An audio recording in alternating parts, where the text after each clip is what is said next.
빌립보서 2장 1절로 마지막 30절까지 읽었습니다. 오늘도 추운 날씨에 주 앞에 나와 예배드리는 여러분들에게 하나님이 크신 은혜로 채워주시기를 원합니다. 김도식 집사님 회사에서 일하시다가 좀 다치셔서 많이 지금 불편해 하시는데 치료받고 있습니다. 기도해 주시기 바랍니다. 김한자 권사님께서 허리 때문에 교회 못 나오고 계시고요. 김채옥 권사님도 허리 수술하셔서 아직 회복이 덜 돼서 못 나오고 계시는데 어르신들 위해서 기도해 주시고요. 김송영 집사님은 제가 밀어붙여서 찬양대까지 좀 하기로 했는데 아무래도 권사님 편찮으셔서 케어해 드리고 또 성대결절도 자주 오고 그래서 새해에도 찬양단 리더로 인도하는 것만 집중하기로 했습니다. 기도해 주시기 바랍니다. 저는 달란트가 많이 있어가지고 좀 해줬으면 좋겠어서 그렇게 했는데 환경이 잘 그게 안 되는 것 같아요. 기도해 주시면 좋겠습니다. 예수님이 목회하실 때에 세 가지 목회 방침이 있으셨어요. 뭐지요? 첫째 가르치시고, 두 번째 전파하시고, 세 번째 치유하셨다. 마태복음 9장 35절 말씀이에요. 그러니까 예수님의 주된 그러한 목회 사역이 teaching minister, 가르치는 목회예요. 그 다음에 preaching minister, 전파하는 목회, 복음 전하는 목회. 세 번째는 힐링 미니스터, 치유하시는 목회거든요.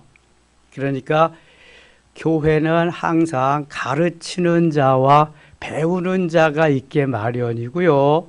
또 같이 나가서 복음을 전해야 되고 치유의 역사가, 힐링의 역사가 있어야 이게 교회인 거예요. 사도 바울이 그 가르침을 본받아서 가는 곳마다 teaching minister, 가르치는 사역을 하십니다. 옥중에서도 에베소 교회, 빌립보 교회, 골로새 교회, 빌레몬에게까지 teaching minister, 가르치는 사역을 하십니다. 그리고 복음을 전해서 교회를 세웁니다. 그 다음에 죽은 유두고도 살려주시고 앞치마만 갖다가 이렇게 얹어놓아도 병든 자가 막 낫는 치유의 역사, 힐링의 역사가 일어나서 그 힐링 미니스터, 이 사역을 합니다. 우리나라에 복음이 들어오고 나서 제일 먼저 했던 일이 이게 학교를 세우는 겁니다. 가르쳐야 되니까, 문맹을 깨우쳐야 되니까. 조선시대의 노비가 많을 때는 50%, 적을 때는 35%였기 때문에 남자 노예, 여자 노예, 그래서 노비라고 말했는데 거의 다 문맹인이기 때문에 학교를 세워서 가르쳐야 이 나라에 비전이 있다. 고려시대는 불교가 장악해서 목탁 두드리는 소리만 좋은 사냐, 좋은 곳엔 다 그게 자리 잡고 있어요. 유교시대에는 좋은 장소마다 뭐가 서요? 그거 제사 드리는 무슨 사당들이 곳곳에 서는 거야. 소원도 쓰기는 했지만 이것을 기독교가 들어와서 가르치면서 깨우치는 문맹 퇴치 사역을 합니다. 이승훈 선생님이 세운 오산학교가 선봉에 섰습니다. 거기에서 배출된 사람이 주기철 목사님, 한경직 목사님 이런 분들입니다. 그리고 선교사님들이 들어와서 언더우드 아펜셀러가 들어와 가지고 역시 가르치는, 깨우치는 사역을 하는데 그걸 위해서 학교를 세웁니다. 아펜셀러가 어떤 학교를 세워요? 배제학당을 세웁니다. 배제학당에서 만들어진 걸출한 인재가 있는데 누군 것 같아요? 이승만 박사입니다. 이승만 박사가 거기서 공부를 하고 20세 때에 민족 해방운동을 하면서 이러다가 옥에 갇힙니다. 감옥에 가서 독립정신이라고 하는 책을 서술하면서 대한민국 젊은이들을 깨우는데 그게 일본 놈들한테 다시 잡혀가지고 또 꼴을 치르고 폐간을 당하고 그럽니다. 그 다음에 언더우드 선교사를 통해서 경신학교를 세웁니다. 오늘날도 경신중고등학교가 있죠. 배제중고등학교가 있고 스크랜튼 여사를 통해서 이화학당을 세웁니다. 여성교육을 시킨단 말이죠. 김마리아와 같은 독립운동을 하고 여성운동의 선구자가 이화학당에서 나오게 됩니다. 그 이후에 대학교 교육이 필요하기 때문에 연희전문대학을 세웁니다. 언더우드를 통해서. 그 다음에 이화 여자 전문대학을 세웁니다. 평양에서는 숭실 전문대학을 세웁니다. 그리고 알렌 선교사가 1884년에 고종황제의 시의로, 고종황제의 주치의로 들어와서 고종황제의 재가를 얻어서 병원을 세웁니다. 그 무슨 병원이라 그래요? 세브란스 천신. 무슨 병원이라 그래요? 광해원. 이름이 바뀌어서 제중원. 그 다음에 세브란스가 우리나라에 많은 기부를 해서 세브란스 병원으로 이름이 바뀝니다. 서울역 앞에 세브란스 빌딩이 있는데 거기에서 세브란스 병원이 시작됩니다.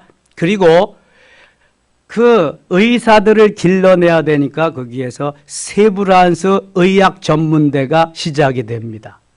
그래서 연희전문대학하고 세브란스 전문대학하고 합병을 해서 어차피 같은 기독교 재단이고 같이 일을 해야 되기 때문에 합해서 연세대학교로 출발을 해서 오늘날 세계적인 학교가 됩니다.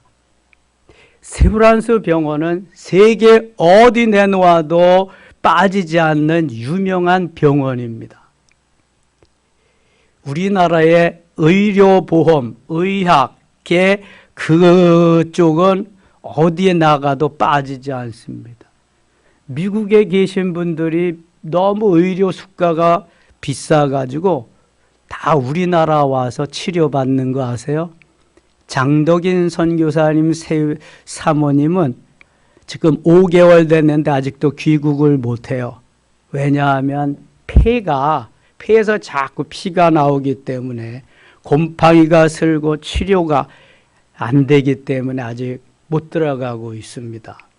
그러니까 미국에서는 돈이 많이 드니까 치료 상상도 못해. 근데 우리나라 오면은 의료보험 다 있겠다. 돈 얼마 안 들거든요. 이렇게 잘 되어 있습니다. 우리나라의 의료 시스템이. 자, 이렇게 예수님의 그러한 정신을 이어받아서 기독교 정신으로 가르치고 학교를 중심으로 해서 교육이 이루어지는 거예요. 그래서 교회에서도 학교를 세웁니다. 한경직 목사님이 영락교회에서 세운 학교가 대광중고등학교입니다. 미션 스쿨입니다.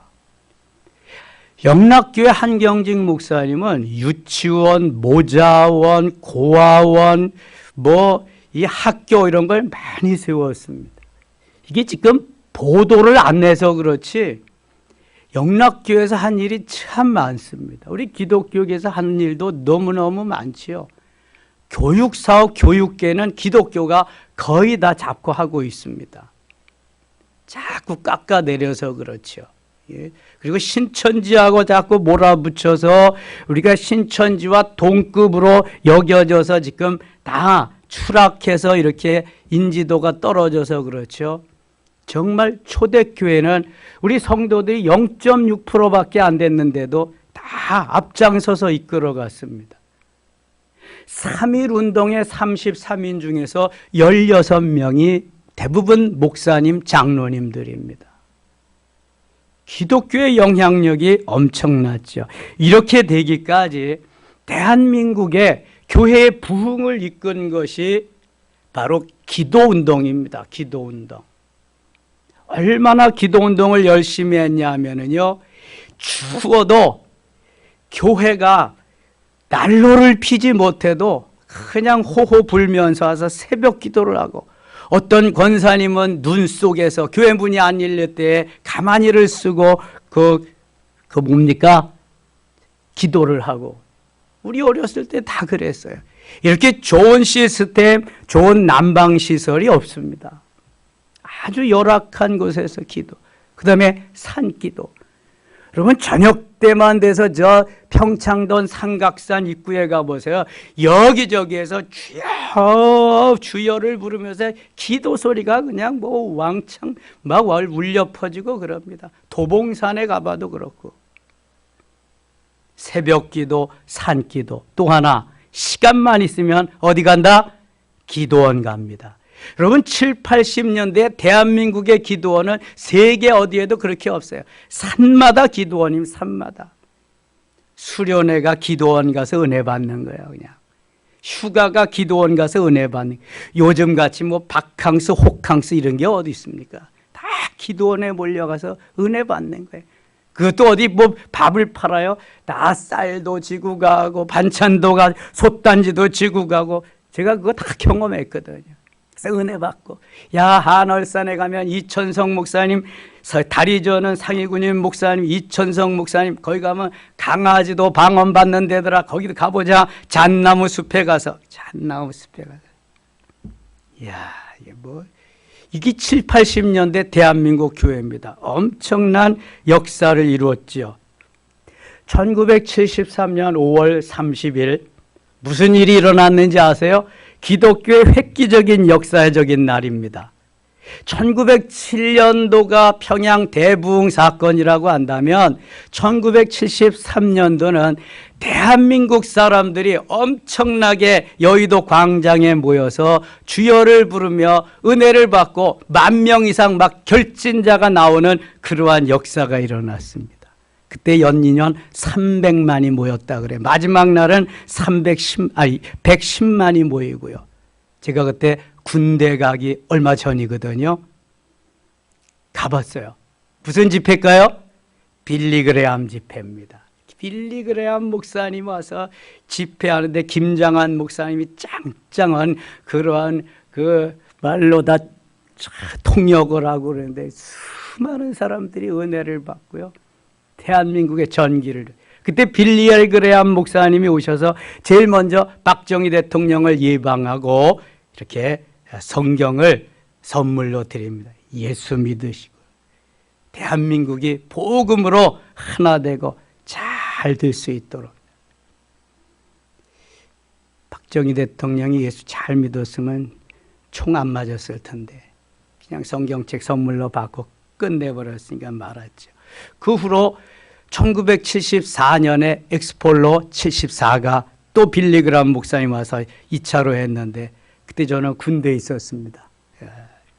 이 대한민국 기독교의 역사가 이렇게 어떠한 계기를 맞아서 가르치며 전파하며 치유하는 역사가 더불어 이루어져서 여기까지 왔는데 오늘날 많이 지금 퇴색해 가고 있습니다. 사도 바울이 한 사역도 가르치고 전파하며 치유한 것입니다. 빌립보서는 빌립보 교회에 보낸 편지입니다. 기뻐하라는 거야. 나는 감옥에서도 기뻐하며 사는데 너희들은 자유로운 환경에서 왜 그렇게 살고 있느냐? 예수 안에서 기뻐해라. 구원받은 기쁨을 가지고 살아라. 죄사함 받은 기쁨을 가지고 살아라. 하나님의 일꾼된 기쁨을 가지고 살아라. 이것이 사도 바울의 요지입니다. 자, 1장이 너무 중요한데요. 1장 6절 말씀 오늘 새벽에 한 건데 다시 한번 보실래요? 1장 6절은 늘 우리에게 소망을 주는 말씀입니다. 같이 한번 읽어봐요. 너희 안에서 착한 일을 시작하시니가 그리스도 예수의 날까지 이루실 줄 우리는 확신하노라. 아멘. 하나님이 우리를 통해서 하시는 역사, 하시는 사역, 그 일은 모두가 다 착한 일입니다. 선한 일입니다. 아름다운 일입니다. 하나님의 영광을 드러내는 일입니다. 이 착한 일을 시작하신 주님께서 예수 그리스도 오실 날까지, 재림하실 날까지 그것을 반드시 착한 일로 마무리할 수 있도록 도와주신다는, 여러분 잊지 마세요. 내가 하는 일이, 주님이 나에게 맡기신 일이 착한 일이에요. 선한 일이에요. 하나님이 영광을 받으시는 일이에요. 내 일도 아니고 내 일도 아니고 그의 일도 아니에요. 누구의 일이에요? 주의 일이에요. 주의 일이기 때문에 우리는 생명을 걸고 주님이 부탁하신 그 마지막이라고 생각하고 내가 사명을 감당할 착한 일을 시작하시니까 예수 그리스도 그분이 오실 때까지 아름답게 이루어질 걸 확신한다. 그래서 8절에는 예수 그리스도의 심장으로 내가 너희 무리를 사랑한다, 사모한다. 이게 목회자의 마음. 목회자는 잘 먹고 잘 살려고 목회하는 사람이 없습니다. 그건 싹군 목자지요. 목회자는 어떻게든지 주의 이름으로 아름답게 세워지고 행복하기를 원하는 겁니다. 사랑하는 자녀들이 행복하게 잘 살기를 원하는 것 이상으로 목회자는 사랑하는 성도들이 행복하게 살기를 원하는 겁니다. 때로는 그래서 자식을 타이르기도 하고 격려하기도 하고 때로는 초달도 하고 때로는 여러 가지로 훈련하고 연단하는 것입니다. 왜요? 잘 되라고. 하나님의 영광 가운데 멋있게 쓰임받는 하나님의 사람이 되라고. 이것이 목회자와 성도와의 관계입니다. 그 마음은 그리스도의 심정으로, 그리스도의 마음으로, 그 마음은 그리스도의 심장으로, 예수 그리스도의 심장을 달고 하는 거예요. 예수님의 심장. 그러니까 뭐 내 마음대로 내가 뭐 쥐락펴락 하는 게 아니라 예수님의 심장으로, 그 뜨거운 사랑하는 마음으로 한다고 하는 걸 성도들은 잊으시면 안 돼. 이걸 잊으면 늘 오해가 있습니다. 이걸 잊으면 시험이 있습니다. 만일 어떠한 대가를 바라고 이렇게 한다면 나쁜 놈이죠. 그거는 전혀 그런 것이 없이 주님의 심정, 주님의 심장으로 나아가서 하는 이것이 바로 목회자의, 복음 전파자의 심정입니다. 그래서 사도 바울은 내게 사는 것이 그리스도이니 죽는 것도 유익함이라. 나는 이 일을 위해서 죽는 것도 조금도 아까워하지 않는다. 20절 말씀이기에 20절, 21절 말씀. 그래서 사도 바울이 1장에서 어떻게 마무리하는가 하면은 29절로 마무리합니다. 29절 같이 한번 읽어요. 29절. 그리스도를 위하여 너희에게 은혜를 주신 것은 다만 그를 믿을 뿐 아니라 또한 그를 위하여 고난도 받게 하려 하심이라. 아멘. 주님이 주시는 은혜가 너무 많아요. 엄청난 거예요. 그 은혜를 무엇으로 보답할 수 있겠어요? 보답할 수가 없어요. 그러니까 사도 바울은 이 은혜를 보답할 수 없으니 주님, 그를 위하여, 예수 그리스도 주님을 위하여 고난도 받게 하려 하심이라. 매일 꽃길만 걷게 하시는 것이 아니라 고난의 길을 가게 하시는 거예요. 나를 나되게, 하나님의 자녀되게, 복된 하나님의 사람답게 만들기 위해서 고난도 받게 한다. 풀무불에 집어넣어서 찌꺼기, 불순물을 제거하면서 고난 후에 영광이 있다는 것을 반드시 깨우쳐 주십니다.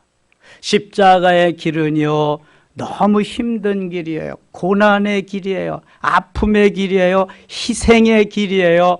정말 지고 싶지 않은, 가고 싶지 않은 길입니다. 그러나 그 길을 가면은 바로 영광의 길이요, 승리의 길이요, 면류관 받는 길입니다. 그 길을 가는 자마다, 그 길을 가지 않으면 그 상급은 없는 거예요. 그래서 반드시 주 예수 그리스도를 위해서 고난을 받는 것은 내가 당연한 것이다. 고난은 오지 마라, 영광만 와라, 이런 건 없습니다. 예수 그리스도의 십자가의 고난이 먼저고 부활의 영광은 그 다음입니다. 사도 바울은 계속해서 그걸 강조하면서 나는 죽고 주님이 사시며 나는 없고 주님이 계시는 그 삶을 계속 살아가는 거예요. 2장에 가서 그 예수 그리스도는 그렇게 사랑하지만 너무 겸손한 자다. 하늘 보좌에 엄청난 것을 다 버리시고 이 땅에 사람으로 오셨다. 그게 무슨 사건이에요? 성탄절. 하나님이 사람 되심을 인카네이션, 도성인신이다, 성육신이다, 이렇게 말해요. 그 사건을 2장에서 말씀하는 거예요. 1절 갑니다. 그러므로 그리스도 안에 무슨 권면이나, 권면, 이것은 권하면서, 타이르면서, 어드바이스, 충고하면서 잘 되라고 하는 게 권면입니다. 권면. 권면이나 사랑의 무슨 위로나 성령의 무슨 교제나 긍휼이나 자비가 있거든. 그러니까 좋은 아버지께서 기뻐하시는 모든 것을 다 동원해서 그런 게 있거든.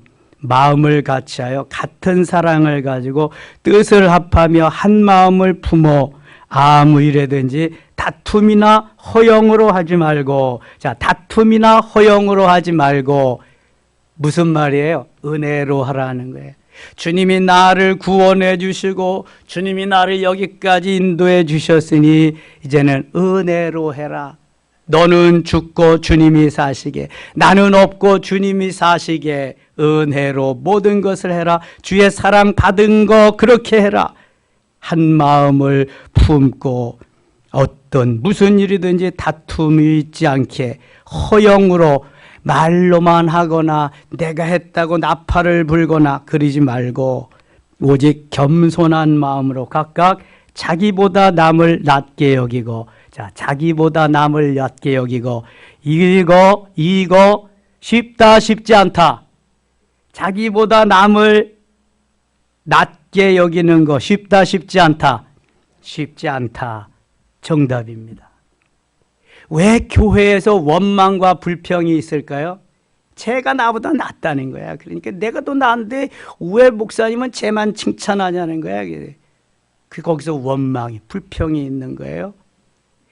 원망과 시비가 없게 하려면 모든 것이 다 합력해서 선을 이루시는 하나님께, 그래, 너무 귀하다, 너무 복되다, 내가 못하는 걸 하는구나, 하나님께서 저런 은혜를 주셨구나, 나보다 훨 낫다, 이런 마음을 가지면 마음이 편안합니다. 마음이 편안하다는 것은 곧 성령의 인도하심을 마음이 불편하다, 이건 성령의 인도하심이 점점 멀어지는 겁니다. 여러분, 절대로 마음이 불편해하지 마세요. 교회 와서는 행복해야 됩니다. 불편한 사람은 저한테 와서 얘기해서 목사님 저 이런 것 때문에 불편합니다. 그러면은 주님이 제게 주시는 말씀대로 가르쳐 드릴게요. 그리고 불편한 걸 풀어야 됩니다. 불편한 모습 그대로 앉으면 예배가 잘 안 됩니다. 은혜가 안 되고요. 내가 못됨새 와서 앉아있는지도 잘 모릅니다. 불편한 걸 다 풀어야 돼. 해가 지도록 분을 품지 말고 그러거든, 주님은 에베소서에서. 그래서 다 풀고, 그리고 주님 앞에 와서, 저는 오늘 새벽에 많이 울었습니다. 주님, 제가 이렇게 해도 과연 괜찮을 거예요? 이거 과정이니까 괜찮다, 이제 다. 그런 거 과정은 지나가야 된다. 이게 뭐 하나님과 1대1로 해결할 건 해결해야 되고 다른 사람과 해결할 건 또 해결해야 되고, 모든 것이 마음의 평안과 기쁨과 감사가 있어야 돼. 이게 예배를 드리면서 불편하면 안 돼요, 여러분. 그래서 주님 앞에 나와서 회개하는 거예요. 통회하고 자복하는 거예요. 아니 예수님이 날 위해서 다 주셨는데 내가 못할 게 뭐가 있어요? 예수님이 다 십자가에서 모든 걸 다 주셨잖아요. 나 대신 매도 맞고 나 대신 죽으시고 나 대신 고난받 다 했는데 내가 못할 게 뭐가 있어요? 아무것도 없습니다. 4절 각각 자기 일을 돌볼 뿐더러 또한 각각 다른 사람들의 일을 돌보아 나의 기쁨을 충만하게 하라. 기쁨을 충만하게. 다른 사람을 도와주고 협력하고 세워주고 주의 이름으로 그렇게 한다고 한다면 얼마나 좋아요. 여러분 받는 기쁨보다 주는 기쁨이 훨씬 좋습니다. 엄청나게 좋습니다. 이건 주어본 사람만 아는 거예요. 기도도 하고 그 기도가 응답되어서 상대방이 좋아하는 모습을 보세요. 얼마나 좋은가. 너무너무 좋은 거예요. 이거는요. 어디다가 비교할 수가 없지요. 그래서 나의 기쁨을 충만하게, 그리스도의 기쁨을 충만하게, 지도자의 기쁨을 충만하게 해라. 너희 안에 이 마음을 품으라고. 그리스도의 마음. 누구의 마음을 품으라? 그리스도의 마음. 그리스도 예수의 마음. 어떤 마음이 예수님의 마음이냐? 6절, 7절, 8절까지 같이 읽겠습니다. 그는 근본 하나님의 본체시나 하나님과 동등됨을 취할 것으로 여기지 아니하시고 오히려 자기를 비워 종의 형체를 가지고 사람들과 같이 되셨고 사람의 모양으로 나타나사 자기를 낮추시고 죽기까지 복종하셨으니 곧 십자가에 죽으심이라. 아멘. 이것을 신학적으로는요, 그리스도의 비하라고 그래요. 낮아지심. 저는 신학교 1학년 때 이거 이기선 교수님한테 배웠는데요. 이게 여기까지 지금까지도 남아 있어요. 예수 그리스도의 낮아지심. 어려운 말로 비하. 하나님이 사람 되셔서 죽기까지 우리를 위해 모든 걸 다 주셨다. 아니야, 하나님이 사람이 되셔서 나를 위해 대신 죽어주시고 모든 걸 다 희생하셨는데 나는 그까진 자존심 때문에, 나는 그까진 것, 내 모든 나의, 그렇죠, 또 자존심이지. 고정관념 때문에 내가 잘못했어요 하를 못한다? 그거는 바보죠. 저는 우리 손자가 뭐라 그래도 정우야 내가 잘못했어. 할아버지 전에 이거 이렇게 했대다. 그렇지 정말. I'm sorry. 내가 잘못했어 정우야. 우리 정우한테도 잘못했다고 그럽니다. 집사님들한테도 뭐 저기 했으면 집사님 내가 잘못한 것 같아요. 용서하세요. 왜 못합니까? 목사는 못한다 그렇게 해놨습니까? 저는 그런 거 없어요. 이제는 누구에게라도. 내가 잘못한 건 잘못했다. 내 생각이 모자랐다. 내가 오버했다. 하모르데 그 사람 마음이 즐거울 텐데, 그 사람이 기뻐할 텐데 왜 못해요? 예수님을 죽기까지 나를 위해 모든 걸 다 주셨는데 나는 왜 못한대? 십자가에 죽었다고 매일 고백은 하고 암송은 하는데 왜 못한대 이거를? 너무 기본적인 걸 우리는 못하고 있어요. 영성의 기본이 나는 죽고 주님이 사시는 건데 주님이 이미 그 길을 가셨는데 다시 보세요.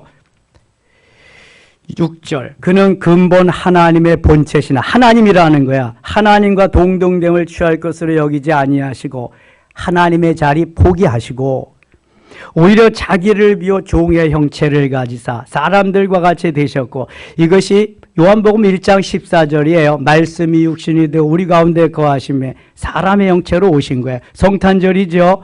8절 사람의 모양으로 나타나사 자기를 낮추시고 죽기까지 복종하셨으니 곧 십자가에 죽으심이라. 누구 때문에? 누구를 위해서죠? 나 때문에, 나를 위해서. 정답입니다. 그렇다면 나도 당연히 주님이 하신 것, 주님이 가신 그 길을 가야 나도 정답이 나올 거 아니에요. 우리는 매일 오답을 쓰고 있다고. 정답이 아니에요. 오답을. 이게 낮아지심, 비합니다. 그러면 그 다음에 9절부터 11절까지는 어떤 말씀을 하나 보세요. 9절 같이 읽어요. 이러므로 하나님이 그를 지극히 높여 모든 이름 위에 뛰어난 이름을 주사. 하나님이 하나님의 자리 포기하시고 사람의 모양으로 사람들이 사는 이 세상에 와서 나 하나 살리시려고, 물론 인류를 구원하시려고지만 나 같은 부족한 거 살리시려고 모든 거 다 주시고 죽어주셨다. 그랬더니 하나님이 지극히 높이셔서 모든 이름 위에 뛰어난 이름을 주셨다. 뛰어난 이름을. 그 다음에 10절 하늘에 있는 자들과 땅에 있는 자들과 땅 아래에 있는 자들로 모든 무릎을 예수의 이름에 꿇게 하시고 모든 무릎을 예수의 이름에 꿇게 하시고, 그러니까 예수님이 만왕의 왕이시요 만주의 주이시기 때문에 예수님 앞에서는 어떤 사람도 고개를 들어서 내가 더 낫다, 내가 더 높다 이럴 사람 있을까 없을까? 마호메트도, 그 다음에 공자도, 맹자도, 또 석가모니도 누구든지 다 피조물입니다. 예수님 앞에 와서는 무릎을 꿇어야 돼. 무릎을 꿇으라고 말씀하잖아요. 11절 같이 읽겠습니다. 모든 입으로 예수 그리스도를 주라 시인하여 하나님 아버지께 영광을 돌리게 하셨느니라. 아멘. 모든 입으로 예수 그리스도를 주라 시. 주라고 하는 말은 퀴리어스라는 말이에요. 영어로는 로드라고 하는 말이고, 그 의미는 주인이시여, 대왕이시여, 그런 말입니다. 주밖에 없습니다. 그래서 9절부터 11절까지를 그리스도의 승귀라고 그래요. 그리스도의 높아지심이지요. 하나님이 높아지시게, 낮아졌더니 낮아져서 밟히게 하지 않으시고 더 높여주셨다. 이것은 우리들도 겸손하게 낮아지는 마음으로 주님 앞에 나아가기만 하면 주님이 높여주시는 거지, 내가 높아지려고 하면은 마귀가 붙잡고 자기 하수인 만든다. 하와와 같이, 가룟 유다와 같이 다 높아지려고 하기 때문에 오는 그러한 연고잖아요. 예수 그리스도의 낮아지심과 하나님께서 높여주심은 바로 우리 그리스도인들이 가야 할 길이다. 그래서 비바람이 앞길을 막아도 내가 가야 되고요, 눈보라가 앞길을 막아도 나는 가야 되는 거예요. 이 길이 승리의 길, 이 길이 진리의 길, 이 길이 상급받는 길이기 때문에 주님의 길을 가는 거예요. 하나님의 사람이 아니면 주님의 길을 갈 필요가 없어요.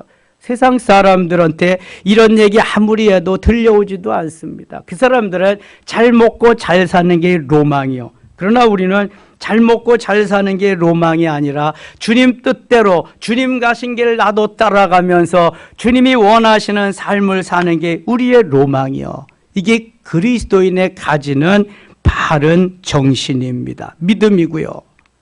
12절 그러므로 나의 사랑하는 자들아 너희가 나 있을 때뿐 아니라 더욱 지금 나 없을 때에도 항상 복종하여 두렵고 떨림으로 너희 구원을 이루라. 교만하지 말고 겸손해서 두렵고 떨리는 마음으로 오늘도 주 앞에 서야 된다. 자만하지 마라. 깨닫고 하나님 앞에 바로 서야 된다. 13절 같이 읽을게요.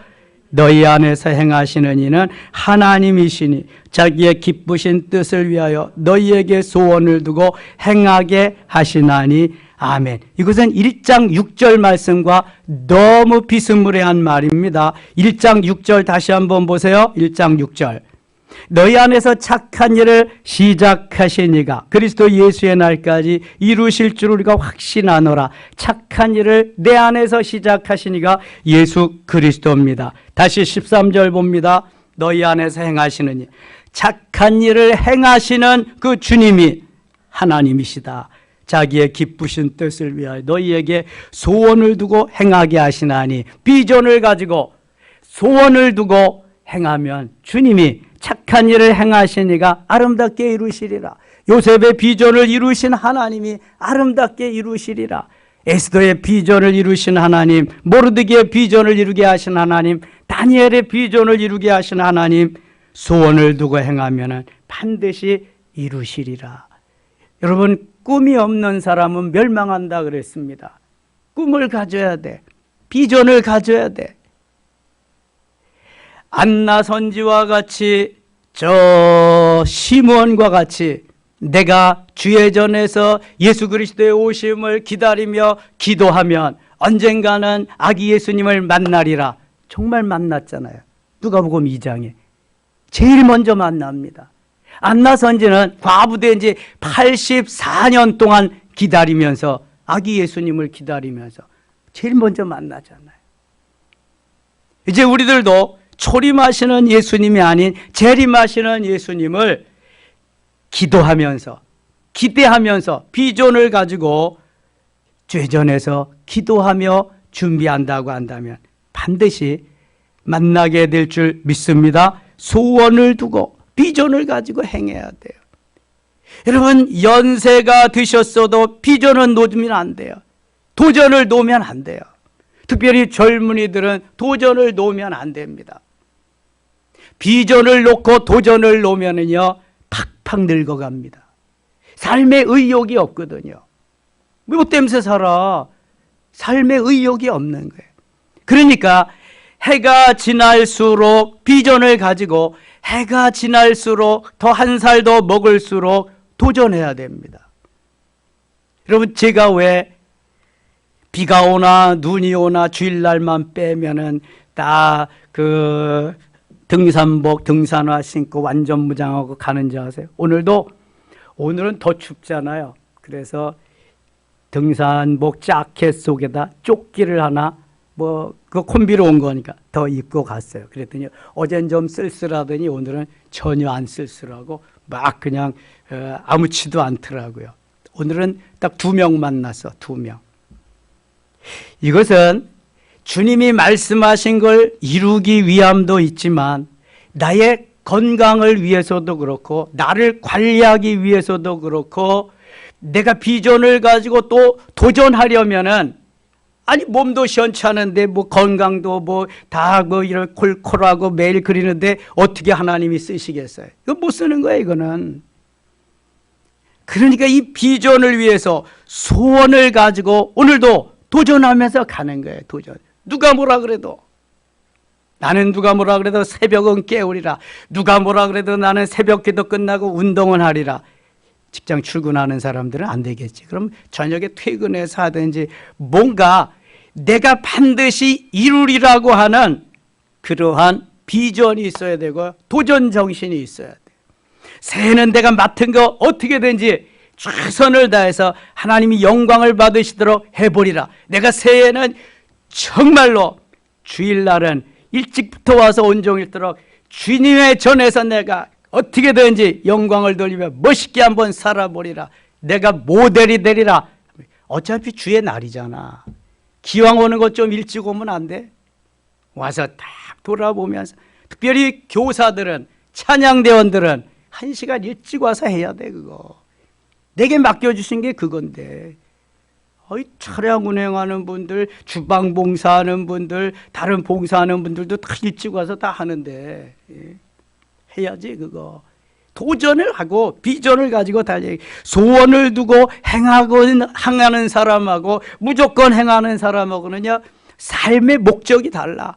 그리고 하는 일의 능률이 달라. 이거는 능률이 얼마나 다른지 몰라. 14절 같이 읽겠습니다. 14절, 모든 일을 원망과 시비가 없이 하라. 원망과 시비가 있으면 하지 말아야 돼. 이거는 사단이 좋아하는 것이기 때문에 이런 건 하지 말아야 돼. 원망 없이, 시비가 없이, 오늘도 감사함으로 감격하면서 내게 일꾼 되게 하신 하나님을 찬양합니다. 오늘도 주님이 맡겨주신 지구의 한 부분을 내가 감당합니다. 감사합니다. 주님. 능력도 없고요, 힘도 없고요, 아무것도 없지만 저는 이 일을 감당하며 가겠습니다. 오늘 새벽에 제가 카네기의 후계자 슈브에 대한 얘기를 했어요. 청소부 출신이야. 너무 신실하니까 사무원 시키고, 너무 신실하니까 비서시키고 너무 신신하게 비서실장 시키고 끝내는 후계자로 슈브를 지명합니다. 아유 회장님 저는요 가방끈도 짧고요 능력도 없고요 이거 할 만한 사람이 아니 다 사장님 회장님 아시잖아요. 그러니까 뭐라 그래요? 이보게 머리는 빌려 쓰면 되는 걸세. 공부 많이 한 사람도 있고 능력 있는 사람 다 데려다가 써. 그러나 우리 회사는 자네같이 성실하고 진실하고 정말 내일과 같이 이렇게 하는 그러한 정의로운 믿을 만한 그러한 사람이 필요하네. 자네가 적임자야. 그래서 카네기가 있을 때보다 더 많이 그 강철 회사가 성장하고 부흥되고 역사가 일어났대잖아요. 정주영 씨는 늘 말하지만 초등학교밖에 나오지 않은 사람. 세계적인 그룹을 만들었잖아요. 나는 무슨 일을 하든지 된다는 확신 90%와 반드시 된다는 자신감 10% 외에는 단 1%도 안 된다는 마음을 불안한 마음을 가져본 일이 없다. 넌 크리스찬이에요. 그분 초등학교밖에 안 나온 사람이에요. 그의 어록이 참 많습니다. 넌 크리스찬도 그렇게 하는데 우리가 감사함으로 비전을 가지고 달려가다 보면은요 하나님이 내게 주신 이것이 비전이다. 하나님이 내게 맡겨주신 비즈니스다. 원망과 시비 기쁨으로 하는 거예요. 즐거움으로 하는 거예요. 기쁨으로. 넌 뭐가 그렇게 좋으냐? 나는 너무 좋아요. 너무 좋아요. 뭐가 그렇게 좋은데? 아니 주님이 맡겨주신 거 수정들잖아요. 너무 좋아요. 어떤 성당인지 모르는데 성당을 건축하는데 돌을 깨서 일하는 작업부들이 있었습니다. 돌 깨는 작업을 하면 좀 재능이 있어야 되잖아요. 근데 여기저기서 투덜투덜하면서 매일 힘든 일만 시킨다고 그러는데 한 사람은 룰루랄라 기쁨으로 그냥 뭐 찬양하면서 막 그래. 그래서 감독자가 주인이 가서 물어봤어요. 아니 이렇게 힘든 일을 하면서 자네는 뭐가 그렇게 좋은가? 그랬더니 너무 좋지요. 하나님이 영광을 받으시는 주의 전을 건축하는데 제가요 한 모퉁이를 담당하잖아요. 내가 깎은 돌이요 어디에 있을지 모르지만 어디에 박혀서 그것을 감당할지 모르지만 저는 너무 좋아요. 너무 행복합니다. 여러분 기왕 일하는데 뭐 짜증스럽게 그렇게 뭐 내가 죽지 못해서 이런 돌 깎는 일이 나야 되냐 이렇게 하는 것보다 얼마나 좋습니까? 너무너무 좋잖아요. 이게 하나님이 우리에게 주시는 멋진 마음들이에요. 모든 일을 원망과 시비가 없이 해라. 이는 너희가 흠이 없고 순전하여 어그러지고 거스리는 세대 가운데서 하나님의 흠 없는 자녀로 세상에서 그들 가운데 빛들로 나타내며 생명의 말씀을 밝혀 나의 다름질이 헛되지 아니하고 수고도 헛되지 아니하므로 그리스도의 날에 내가 자랑할 것이 있게 하려 함이라. 너희들이 그렇게 아름답게 멋있게 세워져서 주의 일을 감당한다고 한다면 나도 너무 좋다. 하나님 배울 하나님 뵙고 얼마나 자신만만하게 당당하게 하나님께 나갈 수 있겠느냐. 바울이 너무 기뻐하는 거죠. 지금 만일 너희 믿음의 재물과 섬김 위에 내가 나를 전제로 드릴지라도 나는 기뻐하고 너희 무리와 함께 기뻐하리자. 전제로 드릴지라도 어떻게 드리는 게 전제로 드리는 걸까요? 자, 우리가 레위기에서 보면은 제사의 방법이 5가지 있어요. 첫째 보다 번제, 그 다음에 소제, 그 다음에 화목제, 그 다음에 속죄제, 그 다음에 속건제. 제사 방법은 4가지가 있습니다. 첫째 뭐다? 화제, 태워서 드려. 두 번째 거제, 들어서 드려. 세 번째 요제, 흔들어 드리는 거. 네 번째 전제, 부어 드리는 거. 자, 내가 전제로 드림이 된다. 내 목을 따서 내 가슴을 따서 피를 흘려서 그것을 드릴지라도 나는 기뻐하고 너희 무리와 함께 기뻐하리라. 얼마나 멋있어요. 생명을 다 드렸어 이미. 그리고 내 목을 따서 피로 드려서 하나님 앞에 제사를 드려도 너무 기뻐하고 너희들과 함께 기뻐하겠다. 너무 멋있지 않아요? 좀 멋있게 죽고 싶어요. 웰빙하고 웰다잉하고 싶다고요. 그 중간에 뭐가 있다 그랬어요? 웰 에이징.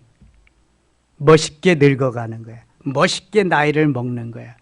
그래야 웰다잉 할 수 있습니다. 추하게 살지 말고 뒷방 늙은이로 살지 말고 하나님이 우리에게 주어주신 그 사명 오늘도 감당하면서 소원을 가지고 비전을 가지고 전제로 부어드릴지라도 나는 너무 감사하다. 저는 언제 부르시더라도 너무 감사해요. 언제 부르시더라도 내일이라도 너무 좋습니다. 단지 여러분들이 행복한 모습을 보면서 저는 더 기뻐하며 갈 겁니다. 행복한 모습. 하나님께서 원하시는 삶이 이런 건데 우리가 반대로 살면 안 되잖아요. 이와 같이 너희도 기뻐하고 나와 함께 기뻐하라. 빌립보서의 주제예요. 이와 같이 내가 기뻐하는 것처럼 너희도 기뻐하며 살아. 내가 디모데를 속히 너희에게 보내기를 주 안에서 바람은 너희의 사정을 알므로 안위를 받으려 함이니 이는 뜻을 같이하여 너희 사정을 진실히 생각할 자가 이밖에 내게 없음이라. 21절 그들이 다 자기 일을 구하고 그리스도 예수의 일을 구하지 아니하되. 이게 문제잖아요. 내 일만 구하고 주님의 일을 구하지 아니한다. 내 일만 열심히 하고 주님의 일은 열심히 하지 않는다. 디모데의 연단을 너희가 안 하니 자식이 아버지께서 한같이 나와 함께 복음을 위하여 수고하였네. 디모데는 믿음의 아들이죠. 그러므로 내가 내일이 어떻게 될지를 보아서 곧 이 사람을 보내기를 바라고 나도 속히 가게 될 것을 주 안에서 확신하노라. 그러나 에바브라 디도를 너희에게 보내는 것이 필요한 줄로 생각하노니 그는 나의 형제요 함께 수고하고 함께 군사된 자요 너희 사자로 내가 쓸 것을 돕는 자라. 26절입니다. 그가 너희 무리를 간절히 사모하고 자기가 병든 것을 너희가 들은 줄을 알고 심히 근심한지라.